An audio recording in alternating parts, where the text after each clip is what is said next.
Olá, estamos iniciando o Teorema pela UXTV, parceira do canal Futura, sempre com uma proposição para reflexão, para discussão, enfim, para aprofundarmos o nosso programa. O Teorema de hoje traz um tema interessantíssimo.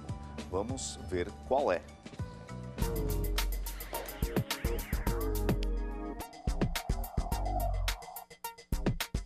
Haverá crise após a Copa do Mundo? O resultado da Copa irá interferir no resultado das eleições presidenciais? E a tal da bolha imobiliária, quando irá explodir?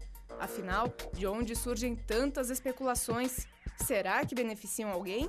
Por que, diante de grandes eventos como a Copa do Mundo, as eleições e o forte crescimento de um determinado setor, surgem tantas desconfianças? São muitas perguntas, muitas desconfianças. E para aprofundar por que surgem tantas especulações, nós temos a presença do professor José Carlos Monteiro, da área do Direito, diretor do Centro de Ciências Jurídicas da Universidade de Caxias do Sul. E contamos também, professor Monteiro, com a presença de dois alunos, um do curso de História, o Peterson. Tudo bem, Peterson? E a presença do Roberto de Souza, que é aluno de Economia. Tudo bem, Roberto? Tudo certo. Tranquilo. Senhor, está colocada a questão para a nossa banca aqui. Um professor, alguns alunos e vamos discutir.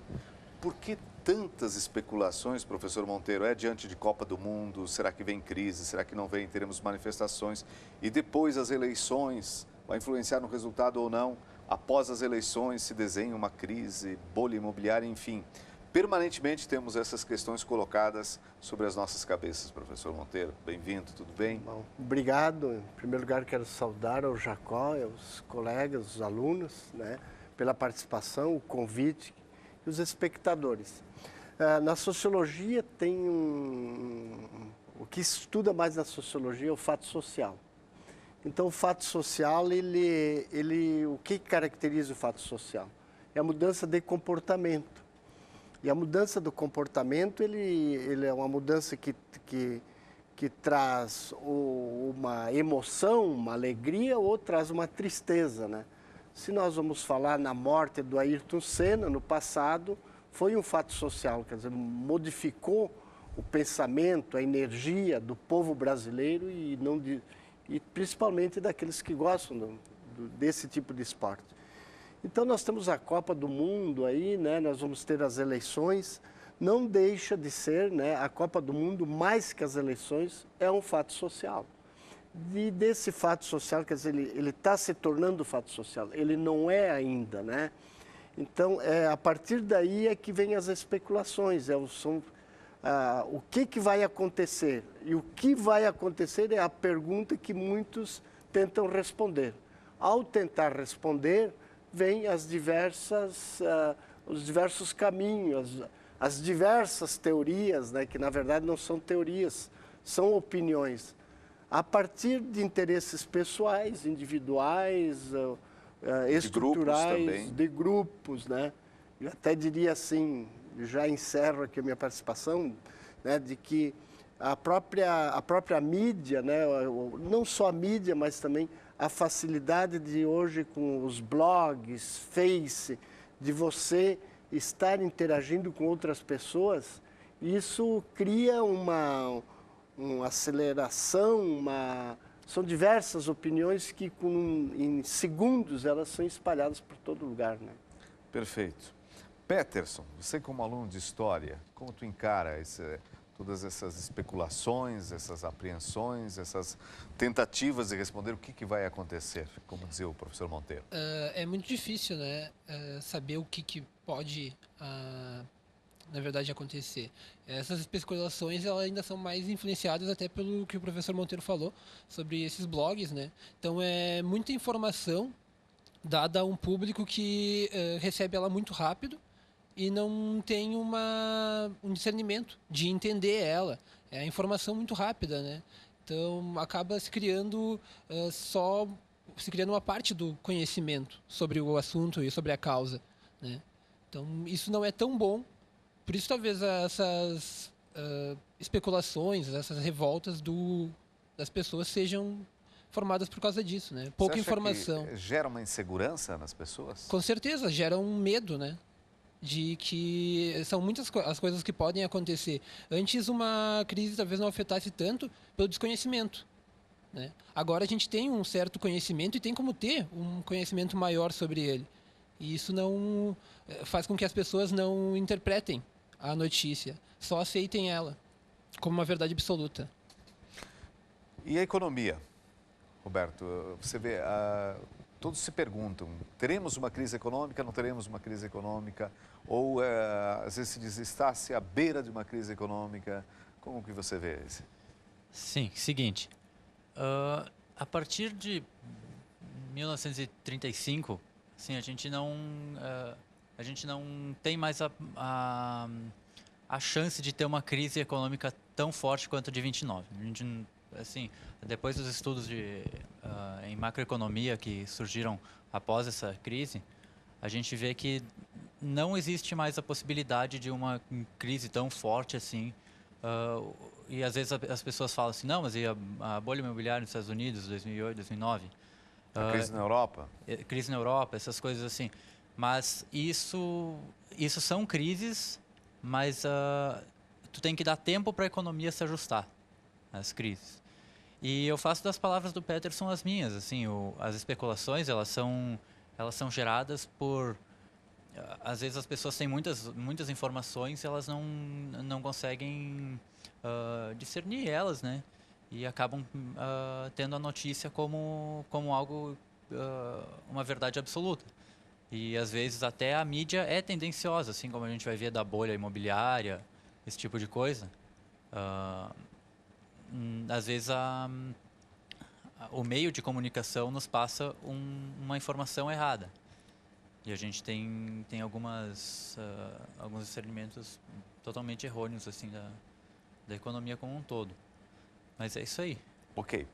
Fique à vontade para interferir. Eu vou voltar aqui a conversar com o professor Monteiro. O senhor dizia antes, professor Monteiro, que temos o fato social, né? Sim. Um fato social e a questão dele ganhar dimensão política, dimensão econômica, digamos, aí é que a coisa ganharia um processo um pouco maior, uma complexidade maior, e também tanto o Peterson quanto o Roberto nos falaram que é necessário discernimento. Como é que a gente faz esse discernimento? Bom, primeiro, a questão imobiliária, sem falar na bolha, vai chegar um determinado momento que vai haver uma saturação do mercado, né? Eu conheço vários colegas, né, que deixaram as suas profissões para ser corretor de imóveis. Inclusive advogados com bancas sólidas são corretores de imóveis. Chegaram a passar, né, uma correspondência que a partir dessa data não irei mais advogar, vou me dedicar à área imobiliária, né? Sim. Por que isso? Porque é um mercado aquecido, né? Isso tem a ver com o quê? Com todo incentivo que está sendo dado pelo próprio governo federal, né? São investimentos para que a economia aqueça, e não só a economia aqueça, mas que as pessoas tenham mais acesso à própria residência, né? E isso também, então, há uma disponibilidade não só de dinheiro para o setor popular, mas médio, a média população também, né? Que sempre foi um grande problema no Brasil, a classe média ter acesso a financiamento de imóveis, né? Então, isso, evidentemente, que é oferta e procura, né? Oferta e procura, onde no sistema capitalista não há uma economia planejada e não tem como ter, né? Uma economia planejada seria, em tese, teoricamente, no socialismo, né? Não, no capitalismo não tem. Evidentemente que alguns países capitalistas eles têm alguns critérios, onde vai investir, onde vai deixar de investir, mas ele não chega a interferir na economia, né? Então, isso que se cria da Copa, ou da bolha imobiliária, enfim, se não se compra mais carro porque após a Copa vai baixar todos os preços. Isso não tem muito sentido, né? Todas essas questões vão acontecer. Uma hora dessa tem que deixar de vender carro, para você compra o carro, você não consegue andar de carro. aí você não consegue andar de ônibus. Então, o problema que está tendo com o estádio Beira-Rio, próximo aqui da Copa, não é com o estádio, mas antes era com o estádio. Agora a mídia está toda em cima porque é o acesso, é os arredores. Mas não é só o arredor do estádio, é o transporte, são as vias de Porto Alegre. Ficarão prontas quando? No fim do ano ou no ano que vem. Então tudo está em volta da Copa. A Copa é né? Então é o fato social. Então se comenta alguma coisa é a Copa. Se comenta alguma coisa vem as eleições, né? Então essas questões, como dizia o colega, não é fácil, né? Se diria assim, né? No senso comum se reproduz com uma força muito grande. E quando sai do senso comum, sai o comentário da raiva, né? Que o Paulo Freire dizia, nós temos senso comum, o ingênuo ou o crítico. O ingênuo é aquele que grita, se tem governo eu sou contra, porque são tudo ladrão, sou não sei o quê. Né? Então, por que ingênuo? Porque ele não deixa de ter razão de reclamar, de jogar impropérios, mas sem causa. Sim. Sem causa. Agora o crítico não, ele vai discernir, né? Ele não trabalha a consequência como causa. O que ocasiona isso? Ele vai buscar, então, a parte científica, vai dar o conhecimento crítico, né? Então, essas questões que eu digo assim, seria o papel da mídia, né? Perfeito. É o papel da TV UCS, é o papel da Futura, né? E algumas mídias não fazem isso, né? Eles Exato. Querem vender o patrocínio.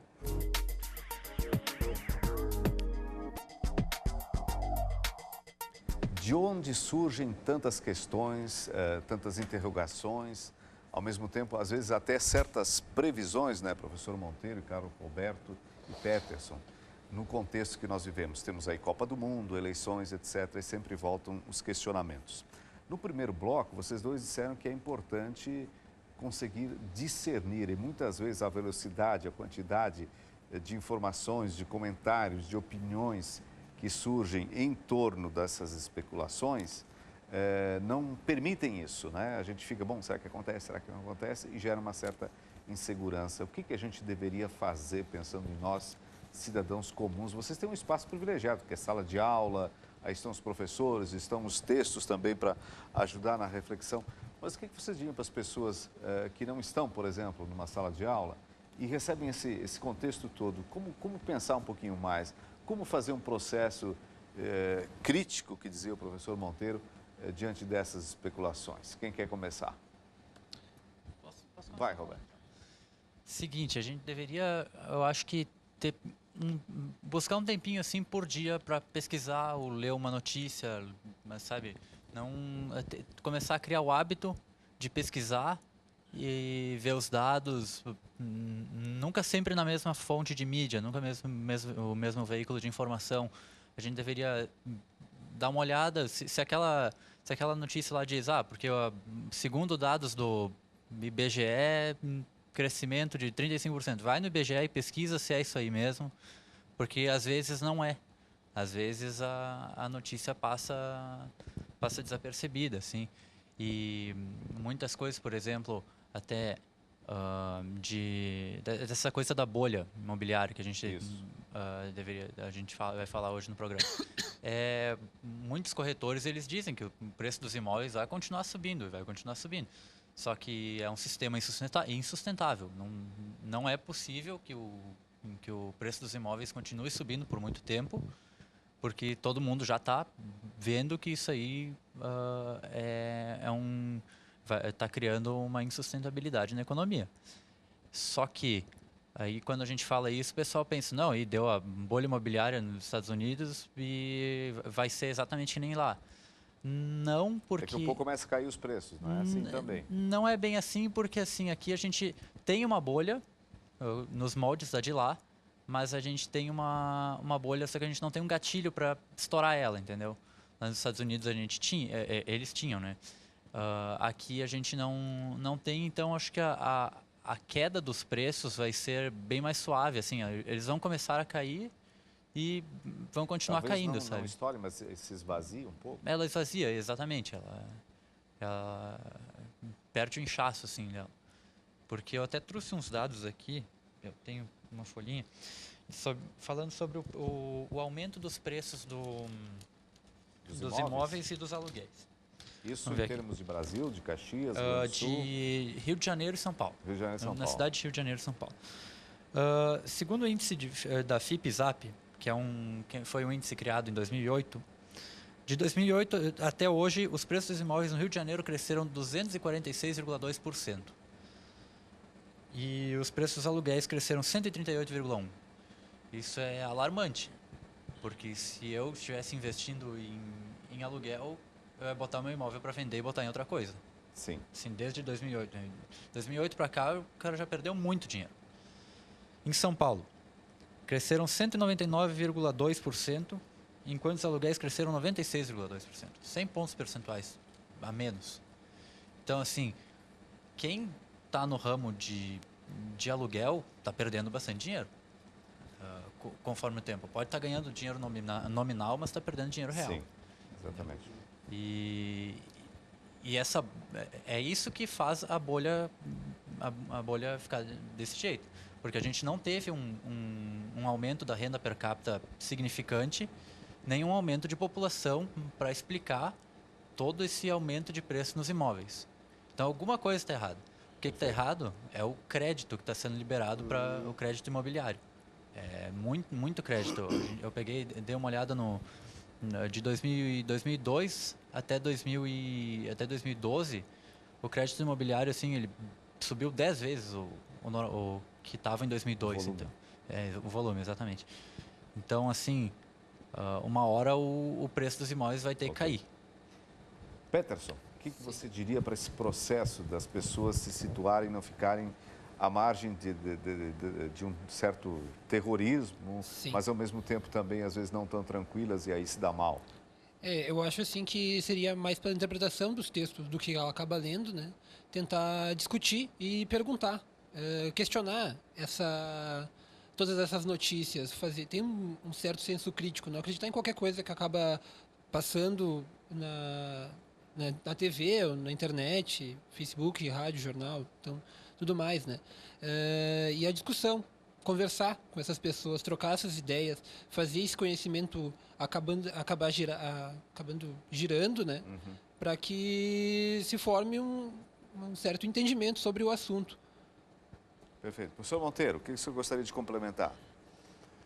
Bom, tem outras questões, assim, que é do aspecto das manifestações, né? Vai ter manifestação, não tem? Claro que vai ter manifestações. Agora, como elas se darão, isso aí também é difícil, né? De você dar uma opinião. Agora, as manifestações, elas irão acontecer porque é um momento privilegiado, né? Eu recordo que numa festa da uva, eu era presidente da União de Bairros, Vocês fizeram manifestação? Não, nós tentamos. Ah, tá. O mote nosso era eleição diretas, né, para presidente da República. Então, o nosso carro da União de Bairros, preparado, nosso carro era a parte rica da cidade e a parte pobre. Identificava o carro muito bonito. E uma faixa, eleição para presidente. E o presidente vinha. Pois é, imaginei isso. E na abertura nós não desfilamos, a Polícia Federal nos prendeu, né, prendeu o carro e nós ficamos lá no carro. Nos desfiles posteriores estava liberado, mas aí nós já tínhamos sido notícia nacional, nós não desfilamos mais, dava um trabalho danado, né? Claro. Então nós tínhamos conseguido o nosso objetivo. Não era desfilar, era divulgar quer dizer, politicamente. Criar o fato. Criar o fato. Então, a Copa está aí. Se eu tenho uma proposta e ela tem oportunidade de ganhar corpo dentro do movimento, da ideia, eu vou utilizar isso, né? Vocês não disseram para os policiais? Não, eleição para presidente do bairro, não nos prenda. Era presidente da festa do ovo, Mário Vanim. Professor Mário Vanim, saudoso. Querido Mário Vanim. A questão das manifestações, vocês gostariam de opinar também? Por onde vocês imaginam que isso vá? Que contribuição vai ter para esse momento? Peterson? Eu acho que agora, no momento, né, tá tudo muito, tanto quanto calma, é muito mais especulação o que tem em cima, né? Tem até a própria Marcha da Família e essa parte do pessoal que é anti a Copa. Então é uma formação muito disparelho. O pessoal não sabe muito bem o que é a distinção não tem mais distinção assim de direita e esquerda, né? O pessoal está muito mais centro, é muito mais comum. Eu acabo conversando assim com alguns universitários aqui na UX e eu já vejo neles assim presente tanto ideias de direita como de esquerda, né? Só que falta uma certa mobilização para conhecer essas ideias e saber do que se está falando. Porque somente se recebe uma certa informação que ela é totalmente direcionada a um público e com fundamentação em uma coisa só. Ok. Né? Roberto, manifestações. Olha, eu me sinto deslocado nesse assunto porque eu não sou estudante das ciências sociais, né? Ela é a economia, ela é uma ciência social, mas assim, ela não foca nesse lado da sociologia. Mas tu acha que ela interfere na economia? Ela interfere muito na economia, sim. Por quê? As manifestações, porque elas acabam mudando as percepções políticas das pessoas. Todo mundo que foi para a rua tinha um motivo para estar lá. E que não quer, desde os anarquistas até os socialistas, até os de extrema direita, tinha todo tipo de gente estava na rua naqueles 2 ou 3 meses que houveram as manifestações, né? E isso muda, sim, muda muito, porque a pessoa acaba pegando o espírito da política ali e acaba mudando seus hábitos, sim, muda bastante. Perfeito. Professor Monteiro, para encerrar, 1 minuto e meio. Já lhe dei até o tempo, né? Eu diria o seguinte, a questão aí imobiliária, nós vamos ter, né? O Roberto fez uma análise muito boa sobre o que ele colocou, né? Isso aí faz parte do sistema capitalista, uma autorregulação. Autorregulação e nós não vamos ter uma grande crise, né? Diria o Lula, né? Uma marolinha, né? E deu uma marolinha mesmo, né? Mas ele usou aquilo um termo muito popular, mas ele sabia, né? Alguém já tinha dito alguma coisa para ele, né? Algum cientista já devia ter dito. Então, não se deve assustar, né? Nós devemos exercer a nossa cidadania e nós sabemos o que é ser cidadão. Nós temos nossos compromissos, né? E nós temos que fazer da Copa, né? Desse limão uma limonada e usar a Copa para aquilo que venha de benefício para o país, para a sociedade, para as instituições, para as pessoas, para a saúde, para a nossa segurança. Não temos que fazer uma guerra da Copa, nós temos que fazer uma festa e dessa festa que a gente se realize, né? E que sejamos campeões também, né? Por que não? Por que não? Obrigado, professor Monteiro, pela presença, pelas informações que nos trouxe. Da mesma forma, Roberto, muito obrigado. Muito obrigado, Peterson. Obrigado. Nós vamos encerrando por aqui o Teorema de hoje, sempre com essa proposta de trazer alunos da Universidade de Caxias do Sul, professores, para aprofundar determinado assunto. E hoje nós abordamos a questão das especulações que surgem diante dos fatos, grandes fatos que acontecem no nosso país. Voltamos na próxima edição. Até lá.